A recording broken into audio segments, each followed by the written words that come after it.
수요 예배에 오신 여러분들 환영합니다. 여러분들 혹시 그런 칼럼을 알고 계시는지 잘 모르겠는데 저도 이번에 알게 됐습니다. 김지수라는 칼럼니스트가 쓰고 있는 연재하고 있는 칼럼인데 인터스텔라라는 칼럼입니다. 아마 제가 알기로 조선일보에서 이거를 연재하고 있는데 인터뷰, 사회 각계 계층에 계신 여러 분야에 계신 분들을 인터뷰해서 그분들의 삶이나 이야기들을 이렇게 연재를 하는 칼럼입니다. 그런데 여기서 굉장히 유명한 그 칼럼을 엮어서 책으로 집필을 했습니다. 그 책의 제목은 뭐냐면 마지막 수업이라는 책인데 아마 아실 겁니다. 이어령 교수님. 그분이 이제 별세하시기 전에 얼마 남지 않은 그 삶의 마지막을 정리하면서 그 인터뷰를 했던 내용들을 엮은 책이 이 마지막 수업이라는 책입니다. 제가 얼마 전에 이 책을 이제 구입을 해서 읽었는데 책의 처음과 맨 마지막이 굉장히 강렬해요. 이제 처음은 이 김지수라는 분이 프롤로그, 그러니까 책을 시작하면서 적은 내용이 있고, 마지막은 그 이어령 교수께서 마지막 인터뷰를 하면서 아마 내 생에 당신과 함께하는 마지막 인터뷰일 겁니다라고 하면서 남기신 말씀들을 적어놓은 그 마지막 인터뷰가 있습니다. 책의 첫 인터뷰를 시작하면서 이 저자가 이런 글을 썼어요. 제일 첫머리에, 프롤로그 첫머리에 영화 달콤한 인생이라는 곳에 나오는 이 독백의 대사를 먼저 적었습니다. 제가 한번 읽어드리겠습니다. 어느 깊은 가을밤 잠에서 깨어난 제자가 울고 있었다. 그 모습을 본 스승이 기이하게 여겨 제자에게 물었다. 무서운 꿈을 꾸었느냐? 아닙니다. 슬픈 꿈을 꾸었느냐? 아닙니다. 달콤한 꿈을 꾸었습니다. 그런데 왜 그리 슬피 우느냐? 제자는 흐르는 눈물을 닦아내며 나지막이 말했다. 그 꿈은 이루어질 수 없기 때문입니다. 간밤에 잠에서 깨어나서 슬피 울고 있는 스승을 향해서, 제자를 향해서 스승이 묻습니다. 무서운 꿈을 꿨니? 어떤 슬픈 꿈을 꿨니? 아닙니다. 그런데 왜 그렇게 우니? 그 꿈은 이루어질 수 없는 꿈이기 때문입니다. 그런데 이 책은 이루어질 수 없는 꿈에 대해서 이야기하는 책이 아닙니다. 이 책의 첫머리에 이 이야기를 적어놓은 이유는 이런 질문을 해줄 스승이 더 이상 내 곁에 없다라는 아쉬움을 토로하기 위한 이야기였습니다. 시대의 어른, 시대의 스승이라는 별명이 있는 이 이어령 교수님, 사실 이분을 우리가 교수라고 불러야 할지, 전 장관으로 불러야 할지, 학자라고 불러야 할지 너무 많은 직책들과 직함이 있기 때문에 이 저자는 이분을 스승이라고 부르는 게 가장 적합하다 이렇게 표현을 했는데, 우리 시대는 점점점 좋은 스승들이 사라지고 우리 곁에는 좋은 본인을 보여주는 사람들이 사라져가는 시대가 아닌가라는 탄식이 담겨있는 이야기입니다. 우리는 그렇습니다. 멘토, 표대 혹은 내가 닮을 만한 스승, 이 인생에 한 명쯤 있다라면은 그것은 굉장히 큰 복이다라고 할 수 있는데, 점점점 세대가 어떻게 변해가는 건지 보고 듣고 따를 만한 시대의 스승이 점점 사라지는 것은 아닌가 하는 생각들이 들고는 한다는 것입니다. 비단 시대의 스승뿐만 아니라 신앙의 스승이 조금씩 사라지는 것은 아닌가 하는 마음이 있습니다. 이름만 들어도 우리가 참 본받고 따를 만한 유명한 분들이 계신데, 주기철, 한경직, 옥하는 이런 분들, 제가 기타 설명을 할 필요도 없이 이름만 들어도 그 어르신들이 가지고 있는 신앙의 고결함들이 우리에게 신앙의 스승이라 할 만한 분들이 계셨는데, 어느덧 한 분 한 분 이 세상을 떠나시고 우리는 지금 어떤 스승을 바라보아야 하는가 하는 그런 고민들이 있는 것은 아닌가 싶습니다. 우리는 신앙생활에 이 멘토, 스승을 가지고 그분들을 닮아가는 것을 꽤 중요하게 생각합니다. 그런데 한편으로는 많은 그리스도인들이 사람을 스승으로 삼는 것에 대해서 조금은 부정적이거나 이래도 되나? 라는 생각을 하고는 합니다. 왜냐하면 예수님께서 사람이 사람을 스승 삼는 것에 대해서 꽤 강하게 경계하셨기 때문입니다. 마태복음 23장에 이런 구절들이 나오는데요. 1절부터 3절에 예수님이 이렇게 말씀하셨습니다. 이에 예수께서 무리와 제자들에게 말씀하여 이르시되, 서기관들과 바리새인들이 모세의 자리에 앉았으니 그러므로 무엇이든지 그들이 말하는 바는 행하고 지키되 그들이 하는 행위는 본받지 말라. 그들은 말만 하고 행동하지 않는다. 서기관과 바리새인들이 모세의 자리, 그러니까 민족의 스승, 종교적인 스승의 자리에 앉았는데 그들이 말하는 바는 지키되 그 사람들을 보지 말라 이렇게 이야기합니다. 즉 신앙의 스승들이 말하는 바는 지키되 그 사람을 보지 말라는 것입니다. 왜 예수님께서는 이런 경계를 하셨을까요? 이 이야기를 마태복음 23장 뒷부분에 조금 더 예수님이 설명을 하시는데 8절부터 10절입니다. 그러나 너희는 랍비라 칭함을 받지 말라. 너희 선생은 하나요 너희는 다 형제니라. 땅에 있는 자를 아버지라 하지 말라. 너희의 아버지는 한 분이시니 곧 하늘에 계신 이시니라. 또한 지도자라 칭함을 받지 말라. 너희 지도자는 한 분이시니 곧 그리스도시니라. 랍비, 아버지, 지도자 이런 것들은 너희들 스스로는 삼지 말고 하늘에 계신 하나님 그리고 그분의 아들 예수 그리스도 그분만 바라보며 너희는 다 형제 자매로 지내라 라고 예수님이 말씀하셨습니다. 그렇기 때문에 우리는 다 형제고 다 신앙의 어떤 좋은 결들을 가지고 있는 다 평등한 성도다 이렇게 여기는 마음들이 있는 것이죠. 그러면 그리스도를 진정한 스승으로 삼는다면 우리는 사람을 스승으로 삼고 그 사람의 고결한 신앙은 본받을 필요가 없는 것인가 하는 질문들이 생깁니다. 그런데 또 성경은 이런 본을 받으라고 우리에게 이야기합니다. 성경 속에는 사람을 본받고 사람을 신앙의 스승으로 삼아라 라는 이야기들이 꽤 많이 등장한다는 것입니다. 몇 가지 구절들을 제가 좀 예를 들어보면요. 고린도전서 4장 16절에 바울은 그러므로 내가 너희에게 권하노니 뭐라고 말하나요? 너희는 나를 본받는 자가 되라. 예수님이 하지 말라 그랬던 것 같은데 바울은 지금 하라고 합니다. 빌립보서 3장 17절에는 더한 이야기를 합니다. 형제들아 너희는 함께 나를 본받으라. 그리고 너희가 나뿐만 아니라 나와 함께 사역하는 우리를 본받는 것처럼 그와 같이 행하는 자들을 눈여겨보라. 나 한 사람이 아니라 나와 함께 사역하는 이 교회 지도자들 하나님 앞에 헌신하는 사역자들을 본받고 그들을 눈여겨보라 이렇게까지 이야기합니다. 예수님의 가르침과 바울의 가르침이 상충되는 것 같습니다. 심지어 히브리서 13장 7절에는 이렇게 이야기합니다. 하나님의 말씀을 너희에게 일러주고 너희를 인도하던 자들을 생각하며 그들의 행실의 결말을 주의하여 보고 그들의 믿음을 본받으라.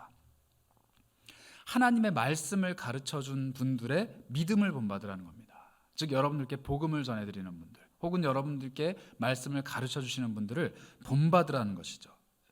예수 그리스도는 분명히 교회 안의 지도자가 되지 말라. 너희가 서로 아버지가 되지 말라. 너희가 스스로 랍비가 되지 말라. 이렇게 말씀하셨는데 왜 신약 성경은 우리가 서로를 본받으라고 이야기할까요? 예수님이 말씀하시는 랍비 그리고 아버지 그리고 이 선생, 스승이라는 개념과 성경이 말하는 본받는다라는 개념이 서로 다르기 때문입니다. 성경이 말하는 바 본받아라 라고 하는 것은 성도와 성도 사이에서 건전하게 일어나는 믿음의 도약입니다. 그러나 예수님이 경계하셨던 것은 말로만 하고 행동으로 실천하지 않는 바로 바리새인과 서기관들이 가지고 있는 거짓된 본을 경계하신 것이죠. 그러니 성경 전체가 이야기하는 바는 뭐냐? 바른 본은 성도가 성도에게, 믿음의 깊이가 장성한 사람이 믿음이 연약한 이에게 전해 주어야 한다는 것입니다. 서로 본받고 서로 협력하여서 함께 자라가는 것은 그리스도 안에서 덕을 이루어가는 건덕의 개념이라 말할 수 있습니다. 그 이야기를 가장 잘 설명한 구절이 오늘 데살로니가전서 5절부터 7절까지의 말씀입니다. 성도가 성도를 본받을 때, 성도가 성도의 고결한 신앙을 서로 본받을 때 어떤 원리와 원칙을 가지고 서로를 바라보아야 하는가라는 이야기입니다. 5절의 하반부는 우리에게 바울이 데살로니가 교회에게 이렇게 이야기합니다. 우리가 너희 가운데서 너희를 위하여 어떤 사람이 된 것은 너희가 아는 바라. 우리는 누구고 너희는 누굴까요? 우리가 너희 가운데서 너희를 위해서 어떠한 사람들로 섰는지는 너희가 더 잘 알지 않느냐? 이렇게 바울이 이야기한 것입니다. 너희는 이 데살로니가 전서와 후서를 받는 데살로니가 교회 성도들입니다. 우리는 이 데살로니가 전서 앞부분 1장 1절을 보시면 바울과 실루아노, 실라라는 이름으로 불리는 실루아노라는 사람이고요. 그리고 디모데 이렇게 세 명을 의미하는 것 같습니다. 이 세 사람이 데살로니가 교회에서 도대체 뭘 했길래 이 사람들이 본을 받는 사람이 되는가? 사도행전 17장을 좀 살펴볼 필요가 있는데요. 17장에는 이 바울과 실라와 디모데가 어떻게 데살로니가 교회에 복음을 전했는지 그 스토리가 나옵니다. 17장 1절부터 3절입니다. 그들 이 세 사람이 암비볼리와 아볼로니아로 다녀가 데살로니가에 이르니 거기에 유대인의 회당이 있는지라. 바울이 자기의 관례대로 그들에게 들어가서 새 안식일 즉 3주 동안 성경을 가지고 강론하며 뜻을 풀어 그리스도가 해를 받고 죽은 자 가운데서 다시 살아나야 할 것을 증언하고 이르되 내가 너희에게 전하는 이 예수가 곧 그리스도다 이렇게 전했습니다.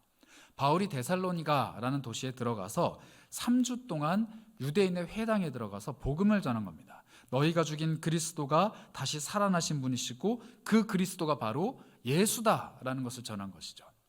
그런데 이 복음이 적잖이 큰 소란을 일으켰습니다. 17장 4절부터 7절인데요.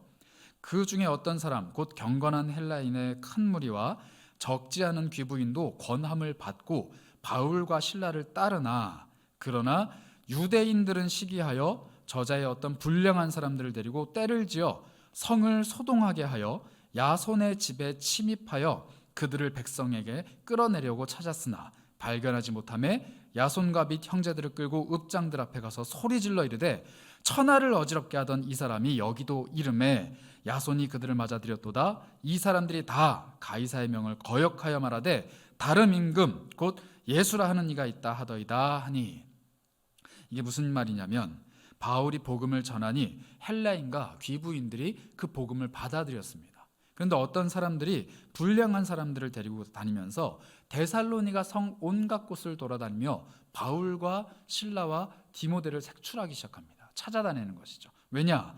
이 사람들이 지금 가이사, 즉 로마 황제가 아니라 다른 임금, 예수라는 임금이 있다라고 지금 천하를 어지럽히는 사람들이다. 이 사람들은 잡아야 된다라고 막 찾아다닌 겁니다. 그러다가 찾지 못하니 야손이라는 사람의 집에 쳐들어갔습니다. 아마 이 사람이 복음을 받아들이고 그리스도인으로 바뀐 것 같은데 이 사람의 집에 들어갔는데 못 찾으니까 화가 난 나머지 야손과 그 집안에 있던 형제들 즉 그리스도인들을 데리고 끌어낸 것입니다. 그리고 감옥에 가두죠. 나중에 뒷부분을 보면 보석금을 주고 겨우 풀려납니다. 즉 형제들을 괴롭히기 시작한 것이죠. 이 일어나고 난 후에 바울과 실라가 몸을 피합니다. 10절부터 15절까지의 이야기인데요. 밤에 형제들이 곧 바울과 실라를 베레아에 보내니 그들이 이르러 유대인의 회당에 들어가니라. 베레아에 있는 사람들은 데살로니가에 있는 사람들보다 더 너그러워서 간절한 마음으로 말씀을 받고 이것이 그러한가 하여 날마다 성경을 상고하므로 그 중에 믿는 사람이 많고 또 헬라의 귀부인과 남자가 적지 아니하나 데살로니가에 있는 유대인들은 바울이 하나님의 말씀을 베레아에서도 전하는 줄 알고 거기도 가서 무리를 움직여 소동하게 하거늘 형제들이 곧 바울을 내보내어 바다까지 가게 하되 실라와 디모데는 아직 거기 머물더라. 바울을 인도하는 사람이 그를 데리고 아덴까지 이르러 그에게서 실라와 디모데를 자기에게로 속히 오게 하라는 명령을 받고 떠나니라. 바울과 실라가 급히 몸을 피했습니다. 그래서 베레아라는 동네에 가서 거기서 복음을 전했는데 데살로니가 사람이랑은 비교가 안 되게 이 사람들은 너그러운 사람들이에요. 복음을 너무 잘 받고 유순하게 그 복음 가지고 성장을 막 하는 겁니다. 그런데 데살로니가에 있는 그 나쁜 사람들이 바울과 실라를 쫓아서 거기까지 사람들을 보냅니다.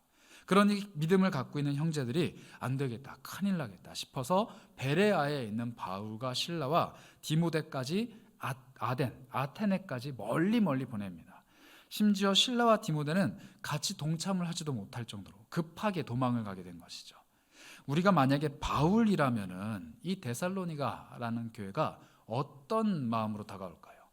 복음을 3주 동안 전했는데 많은 사람들이 회심을 했지만 정말 그 복음 앞에서 사람들이 너무 강팍한 마음, 너무 거친 행동들로 자신을 잡으려고 하고 끝까지 쫓아오고 이 복음을 방해했던 사람들, 그게 바로 데살로니가 사람들이라는 겁니다. 그리고 그 안에 나와 함께 핍박을 받았던 야손 그리고 그 형제들이 남아 있습니다. 거기를 떠나서 베레아라는 곳에 가서 아주 순하고 아주 마음이 너그러운 사람들을 만나서 복음을 전하긴 했지만 그 마음속에 계속 남아있는 것은 데살로니가 성도들. 복음을 전했지만 3주밖에 있지 못하고 쫓겨나듯 도망쳤던 그 데살로니가. 그리고 베레아에 마저 그 사람들을 보내어 복음 전파를 방해했던 그 사람들, 결국 아덴까지 도망갔던 그 바울의 일행들, 이 데살로니가를 생각하면 아마 바울은 두 가지 마음이 있었을 거예요. 아주 못된 데살로니가, 그 나쁜 사람들. 그런데 한편으로는 그 안에서 함께 핍박받고 함께 고난받으며 복음으로 인해서 새 생명을 살기로 결심했던 내 형제들, 야손, 이런 사람들이 결국 거기에 남아있는 것이죠. 이런 두 마음을 가지고 바울이 데살로니가 전서와 후서를 씁니다. 간절한 마음이 담겨있는 편지죠. 그 편지를 쓰며 5절에 이렇게 이야기하는 겁니다. 우리 복음이 너희에게 말로만 전해진 것이 아니다. 3주 동안 내가 말만 계속 복음을 한 것이 아니라 능력과 성령과 큰 확신으로 너희에게 복음을 전하지 않았냐. 내가 3주 동안 너희에게 보여준 것이 말로만 이야기하는 복음이냐, 아니면 생명을 걸고 성령의 능력으로 기쁜 마음으로 전한 복음이냐, 이렇게 이야기하는 것입니다. 복음이란 그런 것입니다. 예수님께서 경계하셨던 서기관과 바리새인들은 행동하지 않고 말로만 이야기한다. 복음을 전하긴 전하지만 행동하지 않고 말로만 한다. 이것은 예수님이 경계하신 것이죠. 그러나 능력과 성령과 큰 확신으로 고난 가운데서도 복음을 전하며 자신이 받는 어떠한 핍박에도 불구하고 그 복음을 전하기에 애쓴 바울의 삶은 그들에게 본이 되는 삶이라는 것입니다. 그 본이 되는 바울과 실라와 디모데, 이 고난을 통하여서, 이 그리스도의 고난을 통하여서 성도들의 본이 되는 모습을 베드로도 이렇게 이야기했습니다. 베드로전서 2장 21절인데요. 이를 위하여 너희가 부르심을 받았으니 그리스도도 너희를 위하여 고난을 받사 너희에게 본을 끼쳐 그 좌치를 따라오게 하려 하셨느니라. 그리스도께서 고난을 받으셨는데 우리를 구원하시기 위해서도 고난을 받으셨지만 또 하나는 무엇이냐? 우리의 본이 되기 위해서 고난을 받으셨다라는 겁니다. 그리고 그 자취를 우리가 따라오게 하려고, 다른 이들의 본이 되는 삶을 따라오게 하려고 고난을 받으셨다, 이렇게 이야기하는 것입니다. 그러니 성도의 고난, 모든 성도가 겪는 환난과 핍박과 고난은 다른 이들에게 본이 되기 위해서 우리에게 주어진 것이다 라고 이해할 수 있는 것이죠. 여러분들의 삶에 고난이 많다면, 고민이 많다면, 환난과 핍박이 깊어지면 깊어질수록 우리는 기뻐하며 찬양해야 됩니다.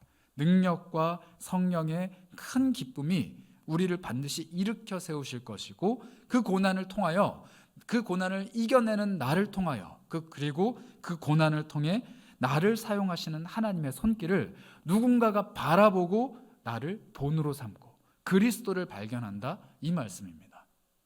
예수님께서는 말로만 복음을 전하는 사람들을 강하게 경계하셨습니다. 그러나 고난의 삶을 통해 본을 보이는 삶은 예수님이 격려하시고 그들을 자신의 길을 쫓아오는 사람, 십자가의 고난을 쫓아오는 사람이라고 인정해 주셨다는 것이죠.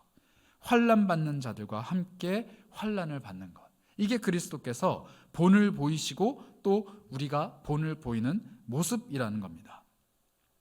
고난 앞에서 성숙하지 못한 그리스도인들은 이렇게 질문합니다. 왜 저입니까?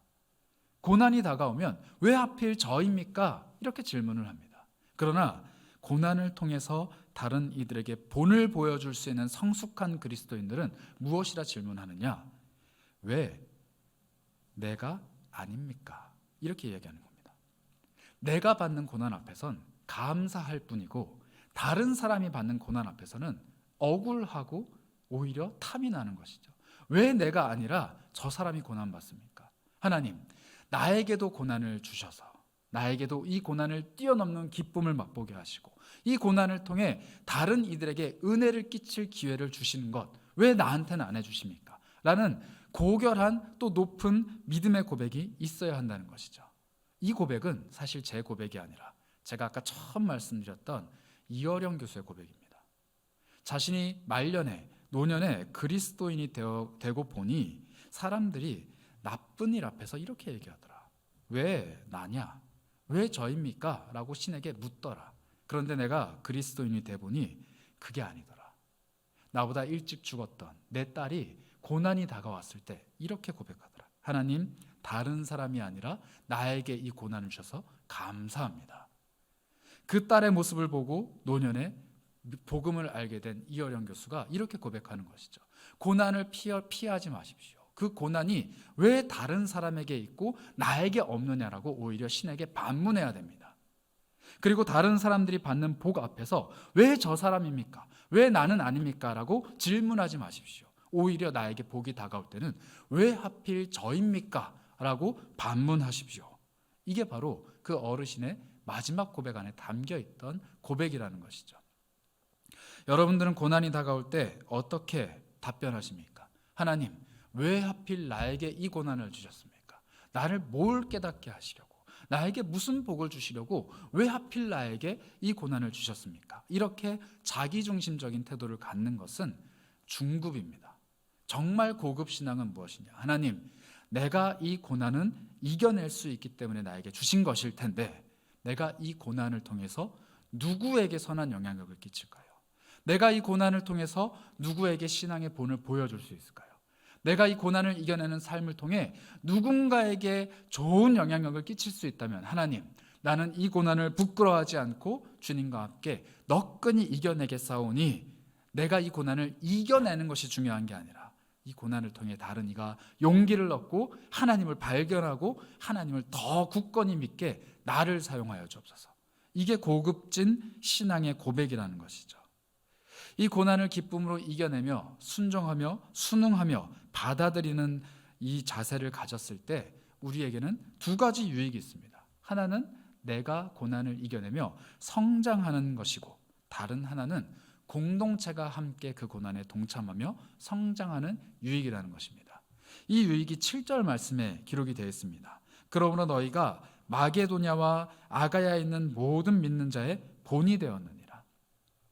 데살로니가 교회는 바울과 함께 고난을 받았던 교회입니다. 야손을 비롯한 수많은 사람들이 바울과 함께 고난을 받으면서 신앙을 짓겠죠. 그 사람들이 6절 많은 환난 가운데서 성령의 기쁨으로 말미암아 바울과 실라와 디모데와 주님을 본받는 삶을 살았습니다. 그 고난의 삶을 살 때 7절 그러므로 마게도냐와 아가야에는 모든 믿는 자들의 본이 되었다. 이렇게 이야기합니다. 예수 그리스도를 본받아 고난에 동참했던 바울과 그들의 일행, 그리고 바울과 그 일행을 본받아 고난의 삶에 동참했던 데살로니가 교회 성도들, 이제는 그들이 다른 사람의 본이 되어서 마게도냐와 아가야에 있는 모든 믿는 사람들의 본이 된다. 이렇게 이야기하고 있는 것이죠. 이렇게 그리스도인들이 다른 그리스도인들에게 본이 되어주며 예수, 우리의 유일한 스승이자 유일한 본이신 그 예수 그리스도를 흘려보내는 것, 이것이 바로 바울이 이야기하는 너희는 나를 본받아라, 너희는 우리를 본받아라, 너희는 다른 사람들의 본이 되어줘라 라고 말하는 이 본받는 신앙의 진리라는 것입니다. 그런데 이 데살로니가전서에 있는 본받다라는 표현이 우리에게 또 하나 흥미로운 것을 보여주고 있습니다. 1장 7절에 이 본이라는 표현은 헬라어로 티포스라는 단어인데 무슨 단어인지 모르셔도 됩니다. 그런데 어디 나왔는지는 꼭 기억하셔야 됩니다. 요한복음 20장 25절입니다. 다른 제자들이 그에게 이르되 우리가 주를 보았노라 하니 도마가 이르되 내가 그의 손에 못자국을 보며 내가 그 손가락을 그 못자국에 넣으며 내 손을 그 옆구리에 넣어보지 않고는 믿지 않겠다. 이렇게 이야기했습니다. 도마가 못자국에 내가 손가락 넣어봐야겠다라고 했을 때 못자국이 바로 본입니다. 의심 많은 제자들, 의심 많은 성도들, 의심 많아서 믿지 못하는 수많은 그리스도인들에게 본을 보여준다는 것은 그리스도의 못자국을 보여준다는 것입니다. 즉 그리스도께서 받으신 고난의 증거를 내 삶을 통해서 본으로 보여준다는 것이죠. 그러니 너희는 나를 본받아라 라고 할 때는 이렇게 이야기할 수 있습니다. 내 삶에 새겨진 그리스도의 순환의 상처, 내 삶에 새겨진 고난의 상처를 보십시오. 그리고 여러분들의 고난도 그리스도의 상처로 승화시키십시오. 내 삶에 찾아온 수많은 역경들, 내 삶에 찾아온 이 질병들, 재정의 위기들, 관계의 어려움들, 신앙의 위기들을 보십시오. 이것이 바로 그리스도가 받으셨던 고난이고 내가 짊어지고 있는 십자가의 고난이며 여러분들이 동일하게 그것을 겪을 때 그리스도가 반드시 도운다라는 증거입니다. 그리스도의 못자국은 지금 우리 눈에 보이지 않지만 내 삶에 있는 이 고난이 바로 그리스도의 못자국입니다. 그리스도의 본이자 티포스, 그리스도의 못자국의 흔적이다, 이렇게 이야기하는 것이죠. 그러니 여러분들, 내 삶에 고난이 찾아올 때마다 무엇이라 기억하시면 되냐? 내 삶에 못자국이 하나 더 늘었구나. 내 마음에 상처가 하나씩 생길 때마다 뭐라고 생각하시면 되느냐? 내 마음이 그리스도의 상처를 공감하고 있구나. 내 삶이 그리스도를 닮아가고 있구나. 내가 이 고난을 통해 그리스도를 드러낼 수 있는 힘이 생기고 있구나. 이렇게 위로를 얻으시고 능력을 얻으셨으면 좋겠습니다. 그렇게 우리가 변화될 때 마치 데살로니가 성도들이 마게도냐와 아가야에 있는 모든 믿는 자들에게 본이 된 것처럼 내 삶의 고난을 그리스도와 함께 이겨나가기 시작할 때 나는 우리 가정 안에서 남편과 아내에게 그리스도를 보여주는 본이 될 수 있습니다. 자녀에게 그리스도를 드러내는 본이 될 수 있는 것이죠. 직장에서도, 학교에서도, 교회 공동체 안에서도, 이 지역 안에서도 우리 세계로 무별들의 삶이 뛰어나서가 아니라, 잘나서가 아니라, 좋아서가 아니라 고난을 이겨내는 그 삶을 통해 그리스도를 드러낸다는 것입니다. 이것이 세상 앞에서 그리스도를 드러내는 성도의 삶인 것입니다. 우리는 세상 앞에서 말로만 복음을 전하는 사람들이 아닙니다. 그들은 말로는 행하되 행실로는 전혀 보여주지 않는다. 예수 그리스도의 책망이 우리들을 향할 수는 없습니다. 예수님이 말씀하시는 너희는 나의 십자가를 본받아라. 그리고 너희는 그 십자가를 쫓아가는 삶을 통해 다른 사람의 본이 되라. 이 성경의 진리는 우리 삶을 통해 반드시 이루어져야 합니다. 그러니 오늘 이 밤에 여러분들이 가지고 계신 그 고난의 상처들을, 그 고난의 어려움들을 다른 이들을 향한 본이 되는 예수 그리스도의 못자국으로 변화시키시는 것은 어떨까요? 우리 예수님 부활하시고 영광의 모든 상처들을 치유받으셨지만 손의 못자국과 옆구리의 창자국은 그대로 남겨두셨습니다. 왜냐? 믿음 없는 도마를 위해서. 그리고 오늘도 믿음이 없어서 넘어지고 있는 수많은 연약한 성도들을 위해서 그것을 남겨놓으셨습니다. 예수께서 죽으시고 부활하시고 우리의 주님이 되신다는 사실을 굳게 믿고 있는 자라면 그 고난을 통해 복음을 증거해야 합니다. 그리고 그 고난은 우리에게는 영광의 상처가 되고 다른 이들에게는 신앙의 본이 되어 모두가 함께 성장하는 그런 아름다운 공동체로 우리가 자라갈 것입니다.